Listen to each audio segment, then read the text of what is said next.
So good morning மக்களே. So இன்னைக்கு வந்து டே 3. நம்ம இன்னைக்கு தான் வந்து செக் அவுட் பண்ணிட்டோம். அவங்க செக் அவுட் பண்ணிட்டு இன்னைக்கு பேங்காக்லேருந்து கிராபிக்கு வந்து ஃப்ளைட்டு. ஸோ ஃப்ளைட் வந்து பார்த்தோம்னா 9:30. இப்போ ஒரு 7:30 கிட்ட ஆகுது. நாங்கள் 7:11 வந்து எல்லாம் பிரேக்ஃபாஸ்ட்டுக்கான எல்லாமே வந்து வாங்கிட்டோம். வாங்கிட்டு நாங்கள் வந்து அப்படியே வந்து போயிட்டுருக்கோம். அது கேப் வந்து புக் பண்ணி நாங்கள் ஃப்ளைட்டுக்கு போனோம், ஏர்போர்ட்டுக்கு போனோம். ஸோ ஏர்போர்ட் இங்கேருந்து கொஞ்சம் கம்மி தான், ஒரு 10 மினிட்ஸ் இந்த மாதிரி தான் வரும். 10 மினிட்ஸ் தான் ஆகும். 20 minutes, okay, 10 to 20 minutes. So அங்கே போயிட்டு அப்படியே நம்ம ஃப்ளைட் ஏறி கிராபிக் போக வேண்டியதான். ஸோ பிரேக்ஃபாஸ்ட்டில் அப்படியே போகிற வழியில் அப்படியே சாப்பிட்டுட்டு நாங்கள் வந்து அப்படியே கிளம்புறோம். இப்போ வந்து நாங்கள் இப்போ வந்து ஏர்போர்ட் வந்து ரீச் ஆகிறோம். டொமஸ்டிக் பேரியர் செக் வந்து 9 to 10. ஸோ இங்கெல்லாம் வந்து பார்த்தோம்னா மோஸ்ட்லி நம்ம ஒரு மாதிரி செக்யூரிட்டி செக்லாம் வந்து இருக்காது. அப்படியே நம்ம மட்டும் உள்ளே வந்து போயிட்டே இருக்கனால அது கொஞ்சம் டைம் வந்து சேவிங். நம்ம ஒரு மட்டும் தான் அந்த செக்யூரிட்டி செக் அதெல்லாம் பண்ணியே உள்ள விடுவாங்க. நம்ம உள்ள போய் வந்து பார்ப்போம்.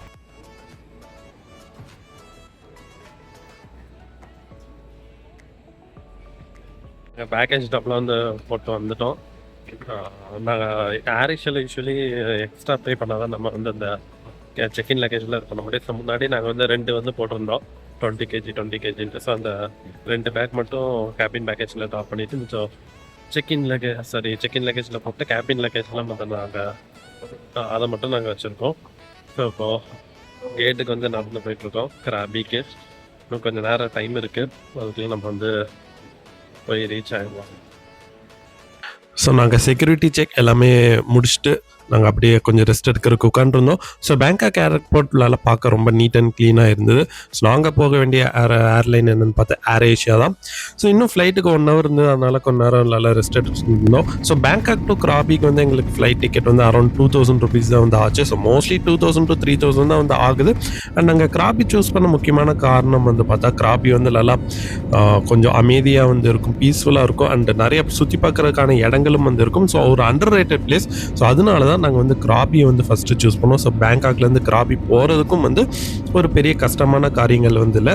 ஸோ அந்த பேங்காக்கை கடைசி நாங்கள் ஃப்ளைட்டிலேருந்து வந்து பார்க்கணும்லாம் ஒரு சிட்டி வியூ இன்னும் பயங்கர சூப்பராக இருந்தது. ஸோ பேங்காக் இந்த 2 நாள் கண்டிப்பாக வந்து மறக்க முடியாத ஒரு நினைவுகளாக தான் வந்து இருக்கும். ஸோ இதோட நம்ம சிட்டி வியூ உண்மை வந்து பார்க்க முடியாதுன்னு தான் வந்து நினைக்கிறேன். ஏன்னா கிராபி வந்து கம்ப்ளீட்டாக டிஃப்ரெண்ட்டாக வந்து இருக்கும்.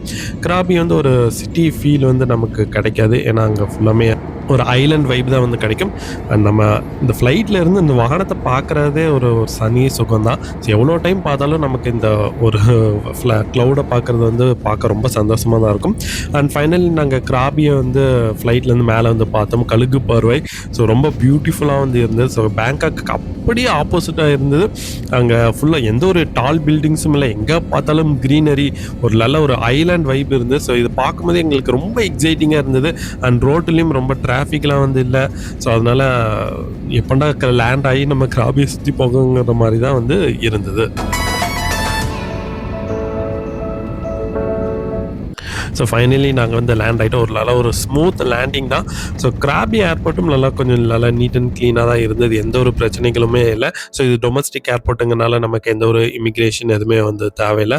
ஸோ எல்லாமே நாங்கள் வந்து முடிச்சுட்டு அடுத்தது நாங்கள் வெளியே போகிறதுக்கு கேப் வந்து பார்த்துட்டு இருந்தோம். ஸோ உள்ளேயே வந்து அங்கே கேப் சர்வீஸும் வந்து வச்சுருந்தாங்க. ஸோ நாங்கள் கிராப்லேயும் இதுலேயும் கம்பேர் பண்ணோம். ஸோ கிராபோட இது கொஞ்சம் ஓரளவுக்கு டீசெண்டாக தான் இருந்தது, சேம் ப்ரைஸ் மாதிரி தான். அண்ட் எங்களுக்கு 4 பேருங்கனால லக்கேஜஸும் நிறையா. ஸோ அதனால் டொயோட்டா ஃபார்ச்சுனர் மாதிரி கார் தான் தேவைப்படுது. ஒரு 600 பாத் வந்து ஆச்சு இங்கே ஏர்போர்ட்லேருந்து எங்கள் ஹோட்டலுக்கு போகிறதுக்கு. நாங்கள் ஹோட்டல் வந்து ஆனோங் பீச் பக்கத்தில் தான் வந்து புக் பண்ணியிருந்தோம். அண்ட் போகும்போது அந்த அப்படியே நாங்கள் அந்த கிராபி எப்படி இருக்குங்கிற ஒரு வைப் எங்களுக்கு வந்து கிடச்சிது. ஃபுல்லாமே பார்த்தோம்னா ரொம்ப பேங்காக் மாதிரி இல்லாமல் நீட்டாக வந்து இருந்தது, நல்லா ஒரு ஐலாண்ட் வைப், ஃபுல்லாக க்ரீனரி அண்ட் ஃபுல்லாக மவுண்டெயின்ஸாக எங்களுக்கு கண்ணில் ஃபுல்லாமே பட்டுச்சு. ஸோ பார்க்குறக்கே கண்ணுக்கு குளிர்ச்சியாக இருந்தது. அண்ட் என்னடா இந்த சிட்டி மாதிரி இல்லைனாலும் இருந்தாலும் இங்கே வந்து எல்லாரும் டிராஃபிக் வந்து அது வந்து கரெக்டாக ஃபாலோ பண்ணுறாங்க. அண்ட் ஃபைனலி நாங்கள் ஆனோங் பீச் கிட்ட வந்து வந்துட்டோம். ஸோ இந்த பீச் இப்போ பார்த்து வைங்க, இது வந்து எந்த அளவுக்கு தண்ணி இருக்குன்ட்டு. ஏன்னா இன்னும் நான் அடுத்த வீடியோவில் வந்து நான் வந்து காமிப்பேன், அப்போ வேறு மாதிரி வந்து இருக்கும். ஸோ எங்கள் ஹோட்டல் ஆனோங் பீச் பக்கத்தில் நாங்கள் 3 பட்ஜெட் ஹோட்டல் தான் வந்து புக் பண்ணியிருந்தோம். இது அரௌண்ட் 3500 ருபீஸ் இருந்தது. ஸோ நாங்கள் எல்லாமே செக்இன் பண்ணிவிட்டு கொஞ்சம் எல்லாம் ஃப்ரெஷ்ஷன் ஆகிட்டு வந்தோம். ஸோ நல்லா ஒரு டீசெண்டான ஹோட்டல் தான், எந்த ஒரு பிரச்சனையும் இல்லை. நீங்கள் போகிறதா இருந்தால் கூட இந்த ஹோட்டலும் நீங்கள் வந்து புக் பண்ணலாம். ஸோ ஃப்ரெஷ்ஷன் ஆகிட்டு நாங்கள் அப்படியே வந்து லஞ்சுக்கு ரெடி ஆகிட்டோம். பக்கத்தில் நிறைய ரெஸ்டாரண்ட் இருந்தது, தாய் ரெஸ்டாரண்ட்டும் இருந்தது, இந்தியன் ரெஸ்டாரண்ட்டும் இருந்தது. ஸோ நாங்கள் தாய் ஃபுட் தான் சாப்பிட்ணுன்னு தாய் ரெஸ்டாரண்ட்டுக்கு வந்திருந்தோம்.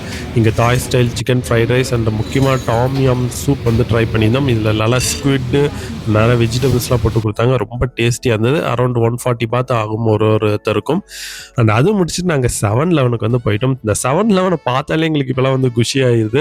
ஏன்னா இந்த தாய்லாண்டில் 7-Eleven ரொம்ப சூப்பராக இருக்குது. ஏன்னா நமக்கு தேவையான எல்லா ஃபுட் ஐட்டம்ஸ் இருக்குது. இங்கே லேஸ் எல்லாம் வந்து பார்த்தோம்னா டிஃப்ரெண்ட் ஃப்ளேவர்ஸில் இருக்குது, நம்ம பார்க்காத ஃப்ளேவர்ஸ்லாம் இருந்தது. ஸோ அதனால் அந்த மாதிரி நாங்கள் நிறையா வாங்கினோம். ஈவன் கிட்கட் கூட டிஃப்ரெண்ட் ஃப்ளேவர்ஸில் தான் இருந்தது. அண்ட் இந்த மாதிரி மில்க் ஷேக் இருந்தது, அண்ட் இந்த மாதிரி மியூஸ்லிலாம் இருந்தது. நாங்கள் ஹெல்த்தியாக பிரேக்ஃபாஸ்ட் சாப்பிட்ணுன்னா இந்த மாதிரிலாம் நாங்கள் ஃபுல்லாமே 7-Eleven டிபெண்ட் பண்ணி தான் இருந்தோம். நாங்கள் அப்படியே அவங்க ஏதாவது பர்ச்சேஸ்லாம் வந்து பண்ணிவிட்டு அப்படியே நடக்க ஆரம்பித்தோம் ஆனோங் பீச். அந்த எப்போவுமே நம்ம ஒரு சிட்டி இல்லாட்டி வேறு கண்ட்ரியில் இறங்கிட்டு இந்த ஃபஸ்ட்டு வாக் பண்ணுறதே ஒரு டிஃப்ரெண்ட்டான ஃபீலிங் தான். உங்களுக்கு அந்த மாதிரி இருந்திருக்கான்னு மறக்காமல் சொல்லுங்கள். ஸோ நான் சொன்னேன்ல ஆனோங் பீச் நான் ஃபஸ்ட்டு பாருங்கள் எப்படி இருக்குன்ட்டு. ஸோ இப்போ பாருங்கள் தண்ணி எவ்வளோ தூரம் உள்வாங்கி இருக்குன்ட்டு.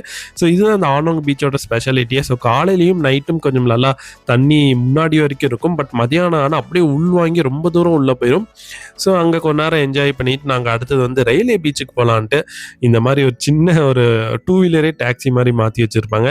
இதில் நாங்கள் 4 பேரும் ஏறி நாங்கள் ரயில்வே பீச்சுக்கு போகிறதுக்காக போயிட்டு இருந்தோம். ஸோ ஒரு சென்டர் மாதிரி இருக்கும், போட் சென்டர். ஸோ அங்கே தான் நம்ம டிக்கெட் எல்லாமே வந்து புக் பண்ணணும். இந்த மாதிரி இடத்துல அங்கே புக் பண்ணிட்டு நம்ம உட்காந்துருக்கணும். ஏன்னா மொத்தம் ஒரு 12 to 15 பேர் வந்தால் தான் அவங்க வந்து எடுப்பாங்க. அது வராட்டினா அது வந்து எடுக்க மாட்டாங்க. ஸோ நாங்களே டைம் ஆகிட்டே இருந்தது, இன்னும் யாருமே வரலையேன்னு பார்த்துட்டு இருந்தோம்.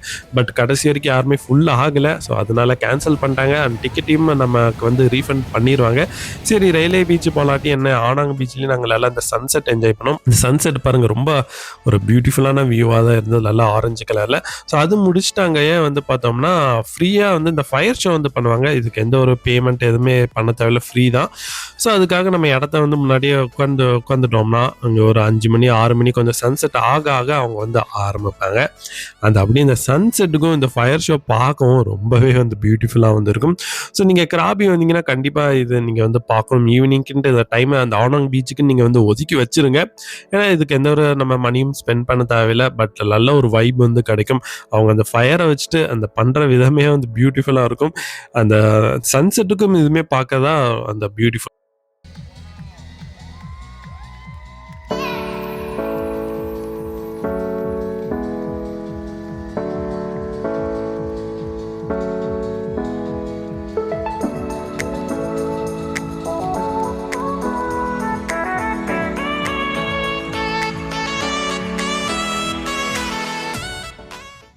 ஸோ இந்த ஆனோங் பீச்லேயே நிறைய இடத்துல இந்த மாதிரி வந்து பண்ணிகிட்ருப்பாங்க. ஒரு கம்பெனி வந்து இந்த மாதிரி பண்ணிகிட்ருப்பாங்க.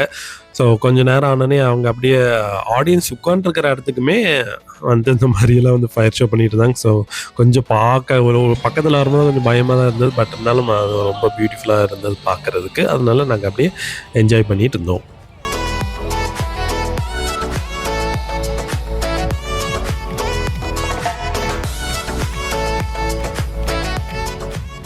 அதுக்கப்புறம் கொஞ்சம் வாலண்டியர்ஸ்லாம் வந்து கூப்பிட்டாங்க. வாலண்டியர்ஸை கூப்பிட்டு அவங்கள இந்த ஃபயரெல்லாம் பிடிக்க வச்சு அவங்கள வச்சு வந்து பண்ணிட்டு இருந்தாங்க. ஸோ நமக்கு எந்த பயம், அதனால நம்மளாம் வந்து பண்ணல. மோஸ்ட்லி எல்லாம் ஃபாரினர்ஸை வந்து போய் நல்லா ஜாலியாக அவங்க வந்து என்ஜாய் பண்ணிட்டு இருந்தாங்க, எதை பற்றியும் கவலைப்படாமல்.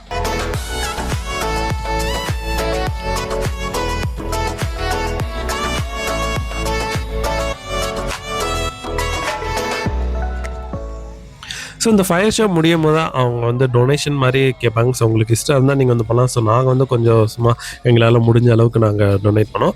ஸோ உங்களால் முடிஞ்சதுன்னா பண்ணலாம், இல்லாட்டினா எந்த ஒரு பிரச்சனையுமே இல்லை. நம்ம ஜாலியாக இதை வந்து பார்த்துட்டு அப்படியே கிளம்பலாம். ஸோ இது நாங்கள் பார்த்துட்டு அடுத்தது நாங்கள் எங்கே போகலான்னு வந்து பிளான் பண்ணிட்டு இருந்தோம். ஸோ அது பக்கத்துலேயே வந்து பார்த்தோம்னா ஆனாங் நைட் மார்க்கெட் இருக்குது. ஸோ அதுக்கு கேப்லேயும் வந்து போகலாம், இல்லாட்டி நடந்து கூட வந்து போகலாம். ஸோ நாங்கள் அப்படியே நடந்தே வந்து போக ஆரம்பித்தோம். ஏன்னா கேபில் கொஞ்சம் அதிகமாக வந்து கேட்டுட்டு இருந்தாங்க. ஸோ அதனால் நடக்கிறதும் எதுவும் பிரச்சனை இல்லை. ஸோ கொஞ்சம் தூரம் நடந்து வந்தோம். ஆனாங் நைட் மார்க்கெட்டை நாங்கள் வந்து பார்த்தோம். அப்படியே உள்ளே போய் கொஞ்சம் என்ஜாய் பண்ண ஆரம்பித்தோம். ஏகப்பட்ட ஷாப்ஸ் வந்து இருந்தது, 1 2 இல்லை. சும்மா எல்லா டிஃப்ரெண்ட் வெரைட்டிஸான ஃபுட்டும் வந்து இருந்தது. சிக்கன் ஆகட்டும், மட்டன் ஆகட்டும், அண்ட் கடலில் கிடைக்கிற எல்லாமே இருந்தது. Crab, fish, octopus, squid and even crocodile meat கூட வந்து இருக்குது.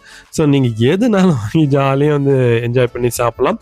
ஸோ நாங்கள் எல்லாமே ஃபுல்லாக சுற்றி பார்த்துட்டு ஒரு ஃபுல் பாபிக்யூ ஃபிஷ் ஒன்று வாங்கினோம். அதுவும் இல்லாமல் ஷ்ரிம்ப் ரோல் வந்து வாங்கினோம். ரொம்பவே டேஸ்டியாக இருந்தது. டேஸ்ட்டுக்கு எந்த ஒரு பிரச்சனையுமே இல்லை. அண்ட் அஃபோர்டபுளாகவும் இருந்தது. ரொம்ப காஸ்ட்லின்ட்டு நம்ம வந்து சொல்ல முடியாது. ஒரு 100 பாத் அண்ட் 200 பாத்துக்குள்ளேயே நம்ம வந்து நல்லா சாப்பிட்டு முடிச்சிடலாம். ஸோ நல்லா ஃபுட்டுக்கு எந்த ஒரு குறைச்சலும் இல்லை. ஸோ நீங்கள் இங்கே கிராபிக்கு வந்தீங்கன்னா கண்டிப்பாக நைட் மார்க்கெட் நீங்கள் வந்து ஆகணும். ஏன்னா டிஃப்ரெண்ட் வெரைட்டிஸ் ஆஃப் ஃபுட் வந்து இருக்கும். ஸோ நீங்கள் ஒன்று கொஞ்சம் கொஞ்சம் ட்ரை பண்ணலாம். ஸோ அதெல்லாம் முடிச்சு நாங்கள் கடைசியில் தாய்லாண்டு கோகனட் சாப்பிடாம இருந்தால் நமக்கு நல்லாவே வந்து இருக்காது. ஸோ இது வந்து 60 பாத், கொஞ்சம் ரேட் அதிகம் தான். ஒரு இடத்துல இந்த டெண்டர் கோகனட் ப்ரைஸ் வந்து மாறும். ஸோ கடைசியாக அந்த அங்கே crocodile மீட்டை வந்து பார்த்தோம். ஸோ நாங்கள் எதுவும் சாப்பிடலை. இதெல்லாம் நம்ம சாப்பிட்டதில்ல. அதனால் திடீர்னு எதுக்கு சாப்பிட்டு வயிற்று ஏதாவது இது பண்ணிக்கணுமான்ட்டு நாங்கள் எதுவும் சாப்பிடல. பட் பார்க்க ரொம்ப ஆச்சரியமாக இருந்தது. அண்ட் நம்ம அந்த பீச்சில் வந்து பார்த்துட்டு இருந்தோம்ல, அவங்க இங்கேயும் வந்து ஷோ பண்ணிட்டு இருந்தாங்க. இங்கேயும் வந்து ஷோ பண்ணி இந்த டே வந்து முடிப்பாங்க.